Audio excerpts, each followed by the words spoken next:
Now, my name is Jess McGuire, and it's my great pleasure to welcome you to the Wheeler Centre tonight, where I'm going to be chatting to Russel Howcroft about his thoughts on, well, quite a broad number of topics, Russell, if your latest book, When It's Right to Be Wrong, is anything to go by. Now, given that tonight's event is sold out, I'm assuming that all of you know exactly who I'm talking about when I talk about Russell, but just on the off chance that one of you was dragged here by a friend, you don't really know who he is. Also, I just think that if you work really hard, you deserve your introduction. That's what I think, Russell. So, Thanks, he's a man of many passions. You may know him from his appearances on ABC's The Gruen transfer, or perhaps you're a Mad D's supporter and you know him as a board member of the Melbourne Football Club. Used to be. Used to be? Is that over? It's a year old. That Oh news. my God. That's all right. Anyway, I still love the D's. We're going to have to restart this from the beginning, please. There's no rewind. It's live, isn't it? Oh. Well, great. Well, what made you quit the D's? Oh, I did well. I had done maybe 7 years as a board director, maybe 6 or 7 years, and the board was, I think they call it a renewal process. I'd imagine. I think Melbourne Football Club is like an ongoing renewal process. They're still trying hard, absolutely, and it was a great time. I was on the board when Jim Steins became the president, so he invited me to join his board. Oh. I didn't know Jim, but obviously I knew of him, and he came to see me one day and asked if I'd join. And I'd been a Melbourne supporter my whole life, and have always been a really crazy, passionate Melbourne supporter. So to be asked to be on the board was a great thrill because, as a kid, I thought I'd play for Melbourne. As we all do. Yeah. And but obviously it was nowhere near good enough. But that didn't obviously change my passion for the club. And then to work with Jim as the president, he was an amazing president of the Melbourne Footy Club. And it's quite interesting because the way I explain that period is there's pre-cancer and there's post-cancer. Yeah, so before Jim was diagnosed with cancer, the energy and the leadership that he put into the football club was amazing. And, our debt, we got rid of a lot of the debt. We sort of reconfigured what the brand of Melbourne was all about. We had a huge energy on the field. Dean Barley was coaching the football team. They were winning some good games of footy. It was very exciting. And then, of course, Jim got ill and it became hard. Became a really tough environment. And then all sorts of other things started to happen which weren't great. Yeah. So, I wouldn't take that time back, although, it'd be wonderful if Jim was back. Yeah. Well, I mean, you touch on Jim in your book because you sort of say that he wasn't the traditional idea of what someone would expect as a manager. No. And yet, precisely probably because of that quality, he was able to get things from people that maybe normal people wouldn't. That's right. He was a passion leader. I mean, when we all sat around the boardroom for his first chairman, the first time he was the chairman of the Melbourne Football Club board, he really didn't have a clue on how to be a manager of a meeting, if you like. He didn't have the rational side to business, but he had all the emotional side. So what we all very quickly, if you like, worked out what Jim was going to be brilliant at, and let him be brilliant at being a passion leader. And then there were plenty of people around that boardroom table that knew their way around a spreadsheet. Couple of people that were brilliant around those sorts of things. So that sort of side of it wasn't really needed. He became a more iconic than he even was before being the president.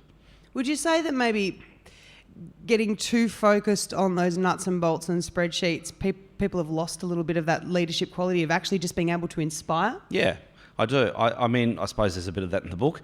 Yeah. I think that a lot... It's not just business, but it's much easier to win a rational argument. And obviously numbers play a big role in a rational argument. So when you're having discussions in the workplace, let's say, you can find it very hard to win what might be a creative discussion if someone's beating you with a rational discussion. They will tend to win, and they'll get the votes. Because as much as anything, if there's a debate around a particular point, it's much safer to vote for the rational argument as well. And it can become extremely frustrating to to just have to sell creativity, I suppose, rather than an acceptance that a good idea is a good idea and there's an X factor in that. It's very hard to get people, not all people, but it's very hard to get a lot of people to go out on a limb. Well, yeah, and what's so weird about it, of course, is, and that's, I suppose, the title of the book, when it's right to be wrong. What's so weird is that sometimes it might appear to be out on a limb, but it's not. It is the right thing to do. It will mean that you'll be noticed. People are scared of that. Yeah, it will mean that people might question what you've done, and that's scary as well. So there's all sorts of reasons why the wrong thing might appear, you don't do it. But I like to just think about Richard Branson when he was, a young man. So in the 70s, and he went home and told his mum he was going to. I've made all this up, right? But he's gone home and to tell his mum that I don't know whether to believe this or not. I'm about to get swept away in a story. It could be complete lies. Yeah, no. I can imagine this happening. So Richard Branson goes home to say to, and his mum says, "What have you been up to, Richard?" I've started a business, Mum. What's it called, Richard? And he says it's called Virgin. Now, at the time, that was about as wrong as you could possibly imagine. I mean, imagine saying, not just to your mum, but then actually, putting it on a shop front. And of course, he's as we all know. I mean, now when you look at that word, it's a brand now, really, obviously. But to actually do that was a huge deal. It's very interesting. I like. Have you ever had a look at the what came second in the Sydney Opera House design challenge? Yeah, that's actually very interesting. So, there's always a discussion around what's the best advertisement for Australia. Is it Paul Hogan and the shrimp on the Barbie and Lara Bingle, where the bloody hell are you, and that idiotic film Australia thing, and the Baz Luhrmann one. The Baz Luhrmann one. Oh, emotions. But the best advertisement, I believe, is the Sydney Opera House. That's the best ad for Australia. So it's interesting to think about the Sydney Opera House as a driver of economic activity. Yeah, so clearly people visit Sydney in order to go and see the Sydney Opera House, and they visit Sydney from out in the country or from around the country, from overseas. People fly in, they go and see this unbelievably iconic, creative idea. And as I say, it's interesting because it was Premier Kale was the guy who said that's the one that we're doing. Now, if he hadn't have won that discussion, we would have got what came second. And it's no surprise, of course, to any of us that it's a rectangle with, Doric columns, I mean, and imagine if that had been built at the end of that beautiful site there. And that could easily have happened.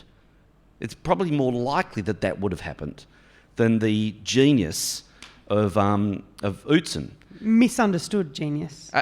Well, exactly. But the other thing which I think is really interesting about that is it's all very well to have the idea, but actually the hero is Kale. So, I mean, he's got an expressway named after him. I think that's about it. There isn't even a statue down there at the Opera House. So, and I think I'm right that he said that's the one we're doing. Of course, we all know the engineers said he can't do. We all know that part of it. But the bit that I wasn't aware of, and I actually haven't even verified this, so I might be making this up as well. My favourite anecdotes are the ones that can't be verified. They're the ones that I'll run with for life. Yeah. A friend of mine, Russell, said, exactly, go. Anyway, so they didn't have the money either. And obviously it cost a lot of money. And they said, well, we'll do a lottery. So they had a lottery in order to raise the money, despite the fact they didn't even have the legislation in place to do the lottery. Right? So this guy, this is the thing about ideas. Ideas are actually worthless. You've got to have a Kale. You've got to have a Wheeler, in order for these things to happen. And I think we covered our ideas and a lot of, I'm not going to tell you about it. It's mine. It's not really. It doesn't actually exist until someone sponsors it to exist. So we need more sponsors, but more importantly, I think we need to make heroes of the sponsors, encourage them, and less get people. Distaste for corporate attachment to the arts. I think that's a really interesting one. That one, Can I say as well that I didn't even finish my introduction? This is how well this conversation is going. We didn't even get to the bit. And do you still work for Channel 10? Yeah. Great. Chat, little tick for that one. Please welcome Russel Howcroft. Okay, let's go. Yeah. I think that bodes really well where the conversation is flowing so naturally that we can't even get through the introduction, which is great. Let's go back. So on that question then, because I do note a couple of times in this book you do talk about ideas, the fact that ideas don't really count unless you can make something of them, but then at the same time, obviously, if your idea is your product, as in literally things like the written word or something or concepts like that, you then do need kind of a commercial aspect to come and bring that to people if you want it to get out there. So, and I feel like in the arts, there is always that ongoing battle of being real and true and not selling out. Yeah. And yet the need to have some kind of patron or financial support there without it feeling like it's from the government either, because apparently the government's not really into the arts. Yeah. Maybe that'll change. I don't know. No, I think that's really interesting. That's why... it must be 20 years ago when I found out, or someone informed me, and this is true, that Salvador Dali designed the Chupa Chup wrapper. This is true. It's one of my trivia questions. Yeah. And this, to me, it just confirmed in my mind that the arts community ought to be attaching themselves more to commercial enterprise.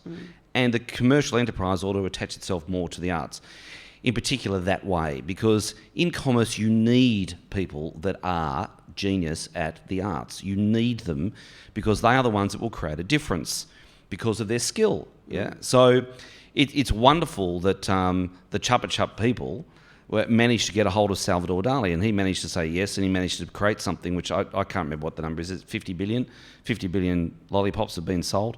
They wouldn't have been sold anywhere near that number unless the design was so stunning. And that's sort of the X factor around creativity is it sort of sells the unsellable, really. Yeah, you just wrap up a lollipop and off you go. So that is something which has always frustrated me, in particular here. I worked in Britain in the late 80s and into the 90s, and the arts community, everything, the actors and the directors and the arts generally community was far more attached to the advertising and creative, commercial creativity, far more attached to it. And were. Do you mean in the sense of working for them, yes. or appearing in things and not feeling a weirdness about that? Both. Yeah. Certainly at that time, advertising in the UK was very actor-led. The scripts were, beginning, a middle, and an end. They were 60 seconds. They were shot on film, and you always had an actor, or actors. So I made commercials with Nigel Hawthorne and Tom Conti, and they were acting as one was the marketing director and the other one was the product manager, and they had these little scripts, these beautiful little stories. We had Dudley Moore. Tesco is one of the great supermarket case studies. Tesco, the original turnaround of that company was as much as anything because Dudley Moore was in a series of commercials. And this, when I left the UK and came back to Australia, it was frustrating, it still frustrates me, that the top end people in the arts don't get engaged in, some do. But they do, but they go to Japan and they do it for an energy drink and it's all very... probably, and then they hope right. that we never ever see it. But maybe... Or for a watch that sits about there on their arm. Yeah. Yeah. Well, and I think the other part of that is that... maybe on the client side, the buyer side, they're not as prepared to write the checks as well. So in the US, for example, one in 5 commercials in the US has got celebrity endorsement. So that's a marketplace which is quite happy to write bigger checks for actors in particular.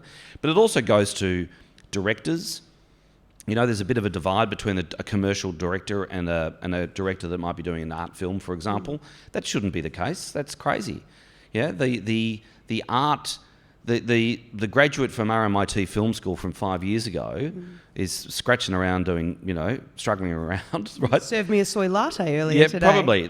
Apply because the commercial world needs their skills. But do you think a little bit of that's linked to the fact that as far as commercial film goes, this country struggles with commercial film? So there isn't even, it's not even a divide between, well, these are the arty directors and these are the ones that are focusing on their blockbusters, because we don't even have the blockbusters side of thing. You can't even get that stuff made. So, you can't get that stuff made. It's I've sat on the AFI board for a while, and that is tough. It's very, very tough. And one of the reasons why it's tough is because, and I know I would say this, but they don't spend the money on the marketing. So, like literally, if you've got a $10 million film budget, you should spend 5 making the film and spend 5 marketing the film. And then you might stand half a chance. But what they do, of course, is they spend $10 million making the film, they spend nothing marketing it, and then they complain that no one's watching it.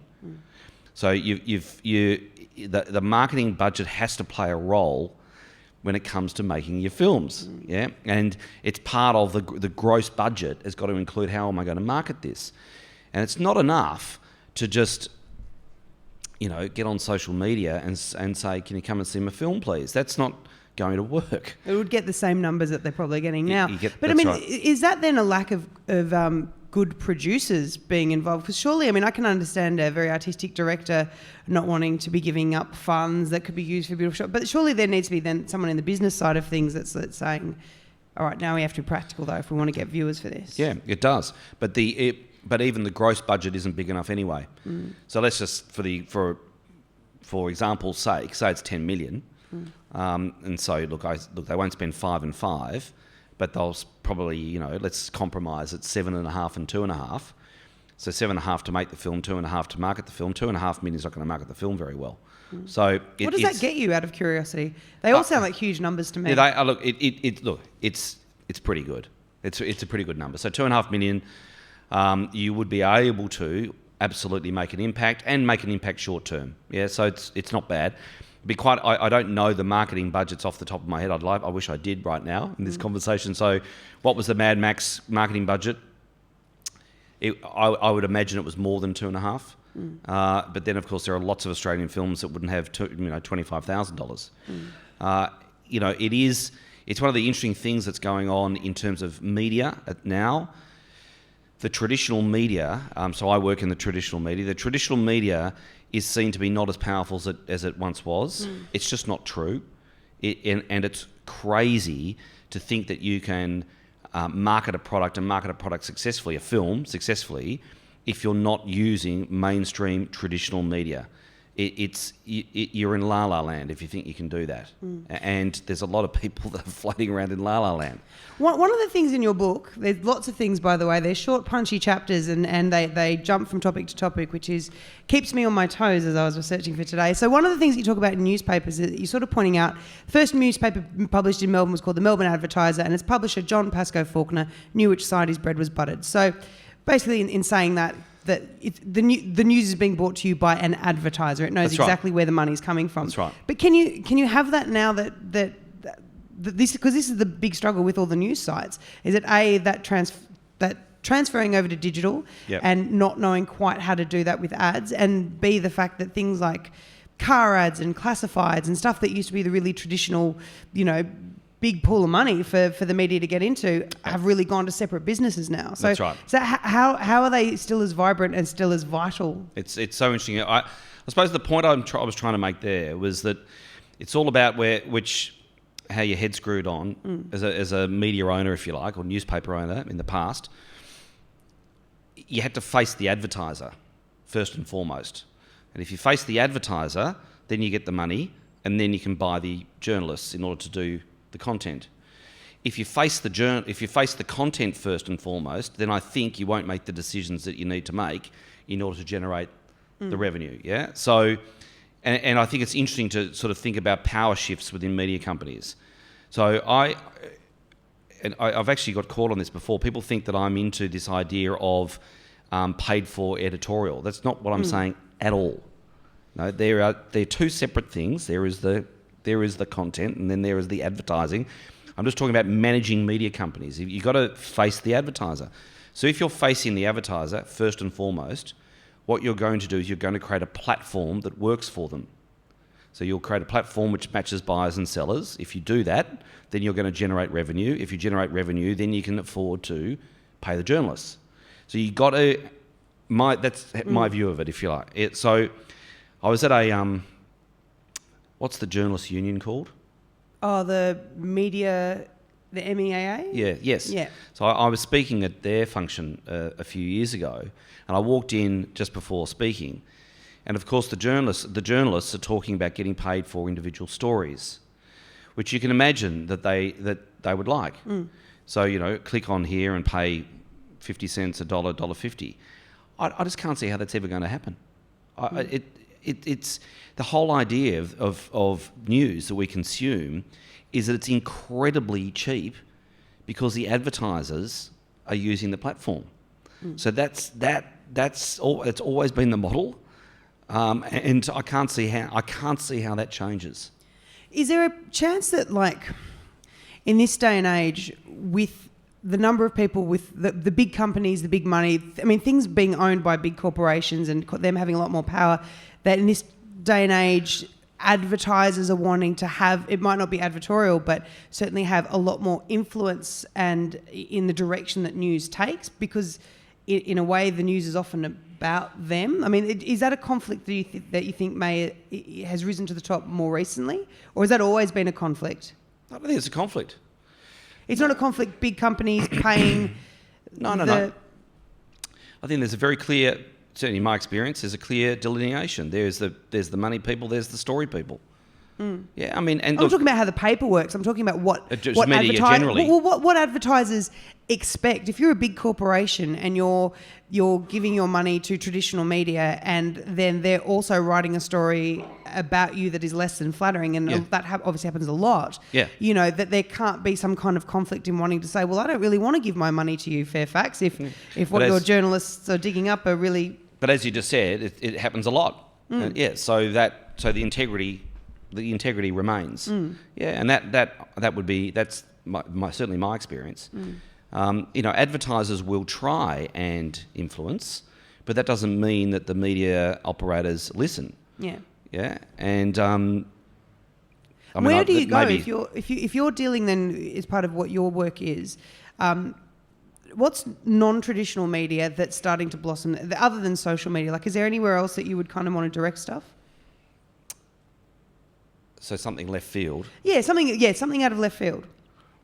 Like, you know, branded T-shirts and things. Branded like that. T-shirts, yeah. A busker, just singing a note. I mean, you're still. Are you still waving the flag for traditional media? Oh, 100%. It's. I mean, one of the things that's really intrigues me is, you know, so the digital media platforms are very proud of their success, and people will talk about their success, you know, that as a digital platform that they've, you know, created this and it's the death of non-traditional, etc. Of traditional, sorry. Now, traditional media created these brands. So let's just take Facebook as an example. Facebook is brilliant, and it was always going to grow, but it's through traditional media talking about Facebook that it grew. So the mass numbers that you're able to bring to bear around a story around Facebook. So tonight, let's just say something has happened in Facebook, to Facebook. Channel 9's news will get over 1 million people watching it. Channel 7's will get over 1 million people watching it. Yeah. So there's 2 million just tonight that are seeing some more stories around Facebook. So the traditional media grows those brands. Yeah, Uber right now is being grown by traditional media. Talking about the Uber battle with taxi drivers. That's right, yeah. So this is, and I suppose it annoys me in a way, I suppose, that the new businesses don't acknowledge, in fact, that they've been created by the older businesses. I want to ask you some questions from the book, because this book has a lot in it, Russell, and so I don't know that I can touch on all the things that have been jumping out at me, not on me. Talking about changing your mind, and you were saying that when you were living in Britain, the Archbishop of Canterbury said his problem was that he always saw both sides of the argument. Do you find that as a real conflict for you in what you do? Yeah. No, it's just funny, isn't it, how little things. So Chupa Chup and Salvador Dali, and just when I was just watching the news one night and he said that, and I thought, good on him, because presumably the Archbishop of Canterbury is supposed to be single-minded about life and his view of the world, but he wasn't at all. He was actually just declaring, what my problem is, I understand both sides of the argument. I thought that was lovely, and I suppose it justifies, I think, for all of us, certainly justified for me, you can have two opposite thoughts that are equally strong. Well, I mean, do you think that there's a lack of nuance in Australian public life and in media and stuff like that? Like that middle ground just doesn't seem to exist anymore. I think it's very, very hard. If you're in the business of selling ideas, so that's political ideas, social ideas, I think it is extremely difficult. And we do need to find a way to not... it's almost like it's black and white, or people get beaten up way too early. The discussion is shut down way too quickly. People are fearful of what they might say and what they might want to say, and fearful of what can then occur. So social media can really damage individuals. And it can be very scary, can't it, to actually talk about ideas. So I do think I think we've been very constipated lately. I think we've all felt it. I don't know whether you have. This metaphor is getting too real, but yes. No, I do. I think that what society needs is Metamucil of nuance. Well, a good old laxative. I do think that. I think we just need to loosen up a bit, and and just talk about and this thing that, I mean, all ideas are good until they're proven not. Yeah. Whereas I think a lot of the time all ideas are bad first and foremost, and make me not think that that's the case. So we should be willing just to chuck ideas out there. I'm not saying that every idea ought to happen, but I do think we shut down ideas way too quickly. And this, as we're talking there, the book, but this no word, it's a very powerful word, and it gets used way too quickly. I mean, when someone says no, that is it, really, isn't it? That's the end. And is yes but much better than no? Yes but is much better. Yeah. Yeah, much better. And maybe is better. Yeah, and maybe is actually pretty good. So a discussion around ideas is hard to do, and that's why this notion of the assumption of good intent, I think, is really important. So when you're in these discussions around ideas, everyone talks about win-win and I'm bigger than you are and alpha males. It's just nonsense. It's around the assumption of good intent, because ultimately everyone is trying to achieve the same thing. Everyone's just trying to have a better day, or grow or be more successful. Very few people are truly evil. Yeah, that's right. Just really out for just them and theirs. That's exactly right. That's certainly how I view it. I completely agree with you. Yeah, so... I feel like we're getting... Can I have a job, Russell? Yeah. Yes, or maybe. Yeah. Or yes, but maybe. Not well paid. Well, it certainly wouldn't be no. Yeah. But it's going really well for me. So, anyway. So, yeah, the assumption of good intent, I think, is a very important start point. And I think in the media, get back to the question, in the media, some of the conversations, there isn't that assumption of good intent. It's... imagine being a politician. Goodness me, it'd be pretty hard, wouldn't it? So you're throwing an idea out there. I think everyone's sort of afraid of being mocked. I find just even just socially that there seems to be a vibe that everyone wants to be the first to be the cynic, because you don't want to be left there being the only one that got fooled or got tricked. So everyone wants to be the first to shut something down, because God forbid you be the last one endorsing something and it turned out it wasn't as great as you thought. So it's just this like automatic kick that people seem to be doing. Well, yeah. As an advertiser, I imagine that would be hell for you. Everyone wants to mock it. We don't want that, do we? No. And cynicism is a horrible thing, isn't it? I suppose healthy cynicism. Journalists, it's probably important that they've got some. Yeah. But just this sort of over-indexing, I think, is not great for any of us.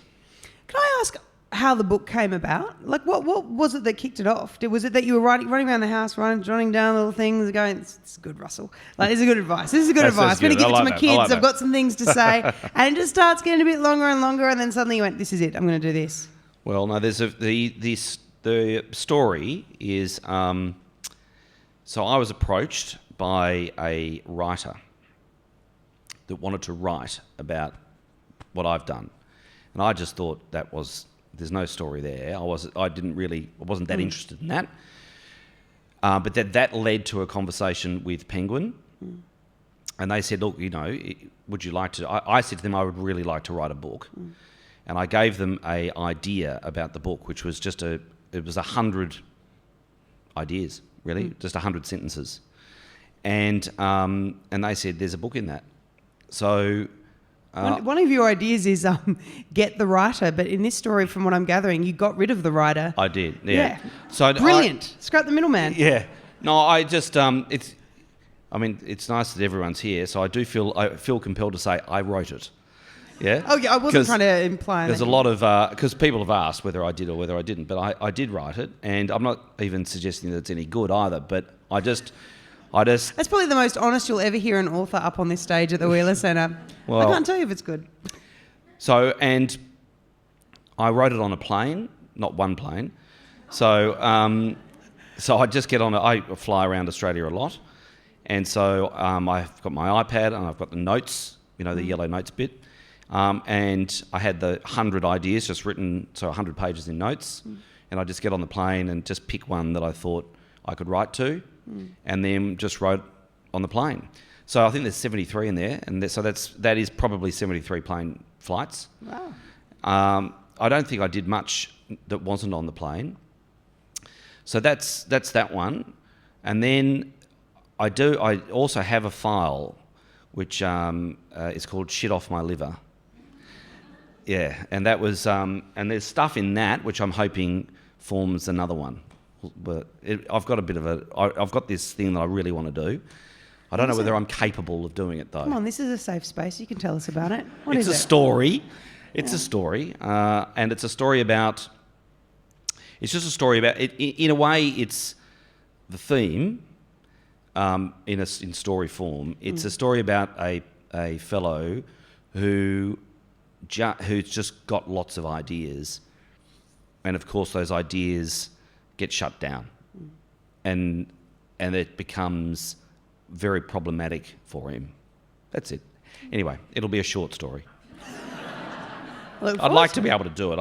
I might need a writer. How do you find the time though? On planes. Planes, yeah. plane rides. I mean, really, and it's a great thing to do on a plane, because obviously the time goes very quickly. You just, put headphones on, and just write or type, and before you know it, you feel the plane going down. It's a really, and I've been on, I don't know how many planes I've been on, but I've been on a lot, and I don't really like flying. I would prefer not to. So for me, it's therapeutic as well. Can I pull out some things from this book and just question whether it's I don't want to say it's accuracy, but there was one that you wrote about your son that had me very concerned as someone that remembers Corey Worthington. And you mentioned your son decided that he would send out an invite for his 13th birthday and sent it to 1,700 friends on social media. No. And you were delighted. Were you really delighted? No. What he did, sorry, maybe I didn't explain it properly in the book, but what... Because my eyes bulged out of my head. I was like, that's a recipe for disaster, and you were the coolest dad ever. No, he said, let me know if you want to come to my party. Oh, that's better. Right? I just thought, so this is a 13-year-old who has got a phone in his hand 24/7, and it worries, just at that level, you just think, oh my goodness. But that is his life. And he's got 1,700 Instagram followers. And when he posts a photograph of himself, he gets more than 300 likes. Is your son Justin Bieber? How did this... No, so for me, it's interesting in how his brain is already wired differently than ours is. Yeah. And so for him, when it's party time, it's I know all of you love me. Let me know if you want to come, And then I'll decide which. and then I'll decide. Yeah. So there's an interesting thing around that because he's going to collect everyone. So there's no, when you're doing a party from inside out, that's an outside in to get the list. Whereas what we all do, we go inside out. So I thought that's really interesting. Because on the face of it, it does appear wrong, but it's not. For him, It's the right way to do it, and it's actually clever as well. I feel so relieved because I just envisioned 1,700 13-year-olds turning up at your house. No, that's right. And I had a little bit of a mini heart attack. Yeah, and it's socially clever. Yeah. Anyway, so I sort of... Do you just have I just think that's interesting, what's going to happen in the future around privacy and around what these devices can do. I mean, I read a couple of weeks ago that, just street crimes, declining rapidly. And that's because of this new environment that we're now in where everyone's got a camera and, everyone can be, on Facebook, Instagram, etc. Did you see that person who just did that? So I think we're entering into a really, really interesting period. There's all that generational theory and these kids that have been brought up with their devices.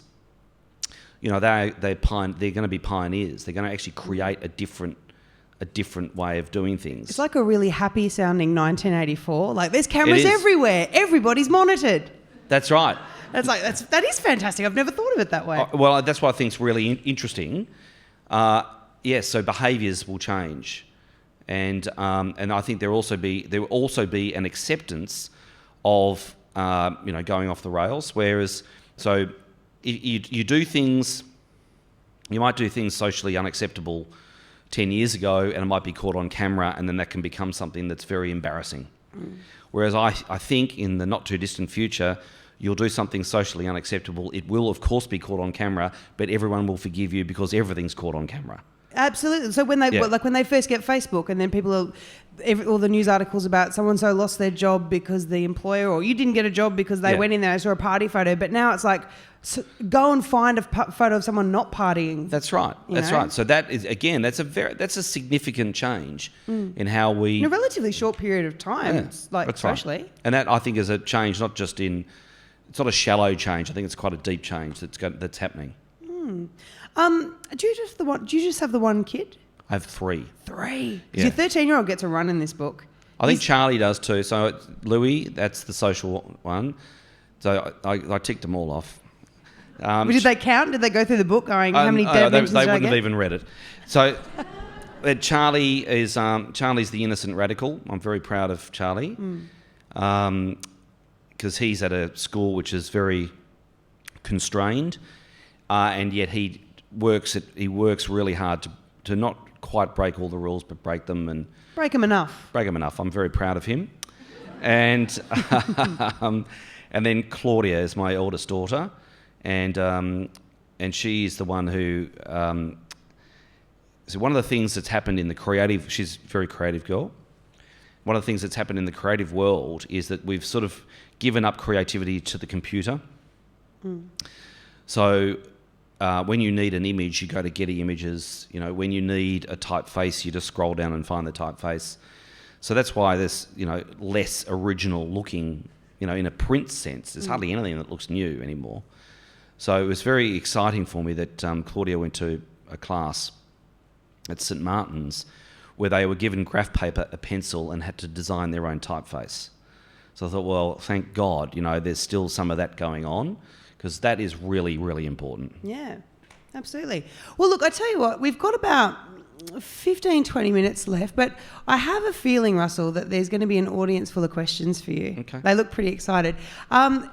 If you do want to participate, otherwise, I can keep going. I've got more pages folded down in this book. But if anyone has a question for Russell, we've got people on the side, ushers on the side with microphones. It's not scary at all. He's a very affable man. I'm sure you've gotten to know him tonight, as I have. They are quieter than I thought. Great. Terrific. Up the front, if we could get a microphone up the front, please. Just up the front.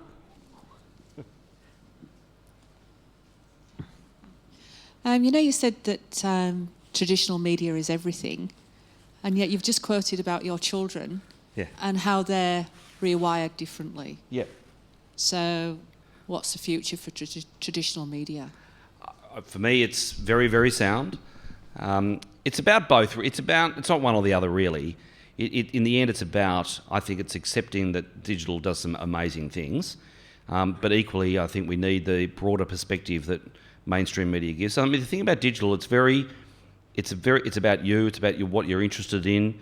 It's permission. It's not interruption. And so it's quite a different model.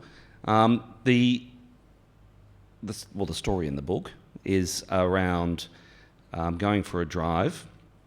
So my wife and I went for a drive in France, and we had the TomTom, and it was telling us what to do, as we've all experienced. Turn right in 600 metres because you've typed in where you want to go. So that is awesome because you feel safe, you feel like you know where you're going, you get there on time, etc., etc. So there's all this brilliant stuff that digital phenomena provides. The problem is there's no context at all. So we pulled over to the service station and bought a map so that we actually see where the hell we were and find out what was north and what was south and what was east and what was west. And we said, well, we're not going to go where we just plugged in the TomTom. Let's go over there. So that to me is actually where we are now. It's a combination of the two, which is hugely powerful. In a commercial context, what's happened with television? So free-to-air television, it was always scrutinised in an advertising sense that you couldn't tell whether the ads were working or not because there was so much distance between see the ad on the telly and buy the product. Yeah, so there's distance in time and literally distance. But now all of us watch the television with a device in our hand. So if we want to react to the television, we can immediately react. So free-to-air TV is now a direct response medium, which makes it more powerful now than it's ever been in an advertising sense. And that's why there's a lot of studies. So Deloitte's done a study. The return on investment now is better than it's ever been in traditional media because of the power of the phone in the hand. Go on. I'm just going to jump in there. Is that affected at all by the popularity of streaming sites? Because, I mean, everyone I know is having this resurgence of love for television and the art form of television. Yep. But no one I know, well, I mean, I don't know everyone, but no one I know seems to be loving free-to-air television precisely because of ads. And if they want to watch something, they can go to a streaming service, get it all in one go without ads. I mean, isn't that kind of, are we approaching some kind of tipping point that's not going to work for you?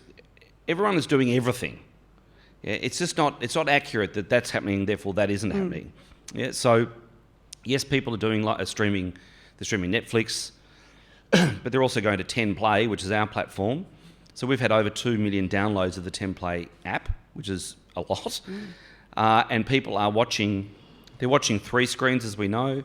The traditional media sometimes might act as a passive media. That's okay. From an advertiser point of view, that's fine. Yeah. And people are they're watching free-to-air, they're watching their sport. Clearly they're doing that. But tonight we've got The Bachelorette on and 1 million people will watch that. That's not a few people, that's a lot of people. A couple of million watch the MasterChef final. 3.7 million people watch the NRL Grand Final. These are huge numbers. And the other thing that we don't do enough in TV is we don't inform people of the cumulative reach, as we call it. Yeah. So, for example, Project, which of course is a great show. So let's say 700,000 people watch that every night. So that isn't, 7 times 5 is 3.5 million. It won't be 3.5 million over the course of a week, but it'd probably be about 2.2 million people, separate people, have watched the project over the course of a week. On any given day, 14.5 million people tune into free-to-air television. I can go on with this. Yeah, you're on the board of Freeview, aren't you? I'm on the board of Freeview, absolutely. So I've got the information. I love Freeview as well. And the fact is that 70% of households only have free-to-air television. And equally, the consumption of subscription TV or Netflix, etc., costs money. So people understand the contract. They understand that they can watch The Bachelorette tonight in return for watching some ads. They get the contract. Now, the ads are very, very important because the ads obviously drive demand. They generate sales. If you haven't got that going on, then, you haven't got a thriving economy. So it's quite important that free-to-air and other forms of advertising is appreciated for what it is. It drives activity. Interesting. Any more questions? Now they've started. No. You're on the program, the Gruen, it's now called Gruen, but it was a Gruen transfer, which I understand to be a technique of designing shopping centres to manipulate consumers. And big data is now being used by major supermarket chains to potentially monitor just how people walk through the store, to see ways in which we can be manipulated as consumers. You and Todd often don't see eye to eye. I'm wondering if you could describe any situations where you have ethical issues about the industry you work in.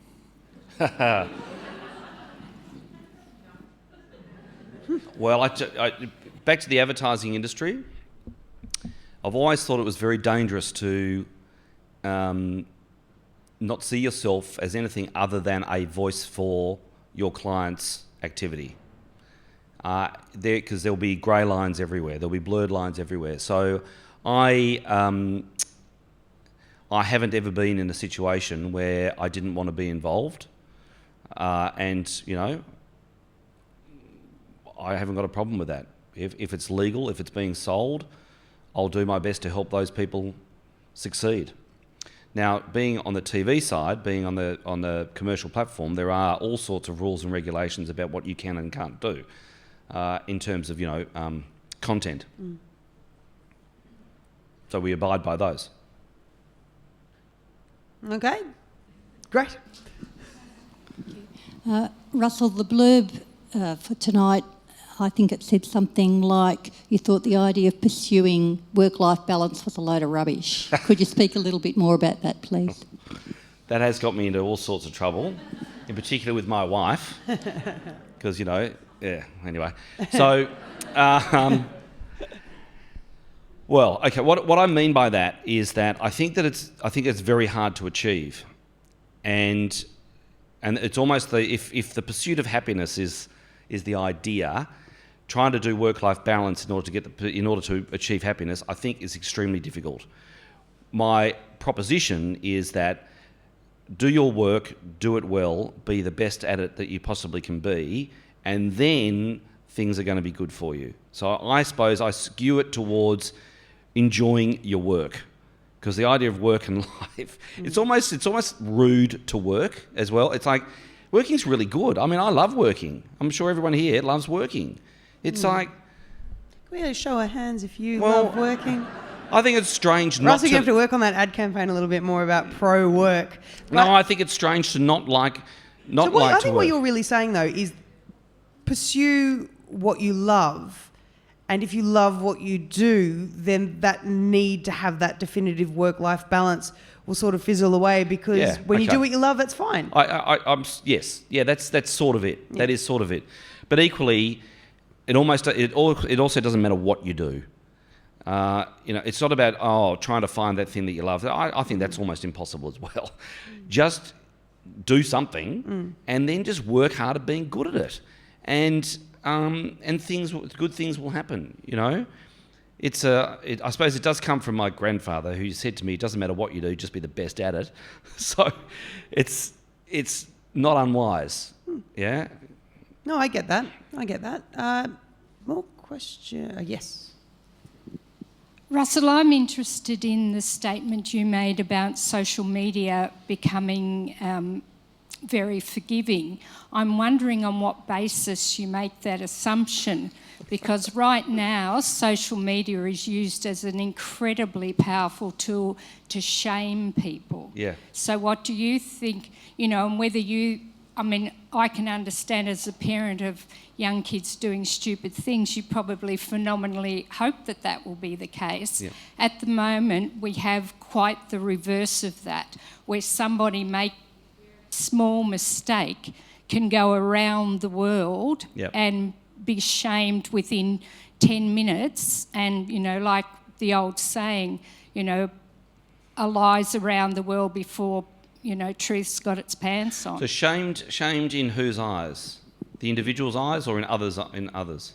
Well, often in both, because it becomes the repercussions are huge. Somebody sends a private Twitter and then it gets sent to somebody else, and somebody else, the person ends up getting ridiculed. Things in their background that actually don't have anything to do with the situation are dredged up into the public domain. Jobs are lost. Potential is, decimated. Yeah. And that's what happens. Yeah. So I suppose the way to answer that is I suppose, my optimism bias, that I have that perspective, and my observation is that I believe that that's how the wheel will turn, and maybe I hope that that's how the wheel will turn.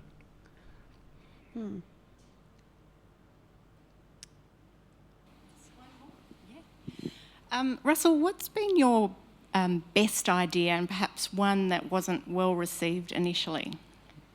These are great questions. We should have chatted before the thing. It would have been good to have some of these written down. I don't know the answer to that. My best idea. Well, recently, I actually don't know how to answer that question. I don't know. It's not like you like all of them. There's been, look, I'll have to think of that. We're going to have to talk Mrs. is afterwards. watching, say, to get married. Getting married, having children, right. That usual stuff. We just bought a pie factory. What? There are things that I want to pursue up on here. Yeah. You just bought a pie factory. Yeah. So where and why? And just make the best pies that you can, Russell. That's all you can do. That's just right. Exactly. Everything else will fall into place, buddy. Exactly. Yeah. So that's the idea. So Kate, my wife Kate, and her sister are now co-owners in a pie factory in Bayswater. So they would say that was my idea. Anyway, I hope it's going to be the best idea. Yeah. It's great. It's called Casper's. If you're, please buy some Casper's pies. Where can we buy these delicious pies from? You can buy Casper's pie. I'm a vegetarian. These are probably Brand irrelevant Market, to me. Dandelion Market, Berwick, and lots of stores have got them, and you can get them at IGAs. Casper's. Casper's. You say in the book that the best idea that humankind has had in the last 100 years was Coke Zero. Oh, yeah, I know. I just say that for fun. You do this. This is what I think about a little bit of this book, is that some of it, I think it's like when you're at a party and you say a sentence and people go, I don't know that that's right. And you go, that's what I think right now. Yeah, you know, that's right. Like, is that kind of... No, it's a bit of a stir in that obviously there are world-changing ideas that have happened. Penicillin. Yeah, no. I said this century. Yeah. Oh, this century. My bad. Coke Zero is the best idea this century. I do say that, and that's. I am having a bit of fun saying that. Really, I sort of I half mean it though, because in a marketing sense, it's extremely clever what they've done there. In its simplicity, it's extremely clever, and the commercial return that they get. This thing called Coca-Cola. I can get very excited about Coca-Cola. They brought down the Berlin Wall. Right? I believe that was David Hasselhoff. Yeah. But it's... But of course, the symbolism of Coca-Cola and what it did to, in particular, young, but everyone, it symbolised freedom, etc. And they used that incredible commercial muscle and the ability to advertise around the world to create this sense. Now, all it is it's a can of drink, and yet what they wrapped it up in was amazing in its scope. And then And then to work on Coca-Cola, which I got to work on Coca-Cola happily. I got to work on Coca-Cola, and that was like working on Google would have been in the year 1996. Right? To work on Coca-Cola was a huge deal. The very best got to work on Coca-Cola. Yeah, that's how it operated. And I was a bit fearful, and remain a little fearful, that Coca-Cola, as this amazing creative and commercial machine, isn't doing what it used to do. So I love the fact that they do Coke Zero. And it's all about lapsed users. There's a few blokes in the room. All of us are probably over 40. We don't drink the red thing anymore. Chicks drink the white thing. So they invented black thing. you know, and bang, global success story. So yeah, best invention this century. Obviously, there's others. But Amongst others. yeah, best marketing invention anyway. I should have said marketing, but then it wouldn't have been as fun. No, it's not as dramatic. I like what you said. Sorry to interrupt. Probably a slightly less intellectual question than some of the others, but how many of the 1,700 Instagram followers came to your son's party? Yeah, good question. There was probably, it's embarrassing because I wasn't there, it was his 13th birthday, and you know, like, you know how you have things in life, you think, oh my God, how did I not do that, not be there, and I wasn't there, and it was... it's just really bad I wasn't there. Anyway. Did you not reply to his Instagram post in time? No. Probably 100. And they rocked out. They had a great time. Wow. And I reckon we've probably got time for one more question before we do the next thing, which I'll tell you about in a second. No, it's not hugely dramatic, but I made a book signing sound really exciting then. Did you see? Ford announced it. A tricky one to end on, Russell. If Barack Obama requested you come over and help design a program to aid the anti-gun lobby in the United States, where would you start? Well, you've got to start. It's very interesting. You've always got... I think with these things, you've got to go to individuals that the mass think would be pro and get them to advertise anti. Yeah, so you've got to go to Clint Eastwood or whatever. And you've got to find a way to get them to switch. Otherwise, I think it's very hard. It's a simple model, but I do think that it works. It's interesting in the late 90s when we had the Republican debate, and of course there was advertising being done for the pro-Republican, the monarchists. And so I proposed to the Republican guys, you've got to go over to Britain and you've got to interview people, Brits from all shapes and all sizes, saying, well, of course you should be a republic. You know, we don't want you anyway, sort of stuff, yeah? So you sort of, you know, you get what I'm saying? You go to the spot where it's least expected and then get them to sell what the message that you want. I think that Absolutely. I think that actually would have worked. Anyway. Well, I think that's probably it for tonight. I would like you to put your hands together, please, for Russell, my guest this evening. Thanks, Jess. It's been a delight.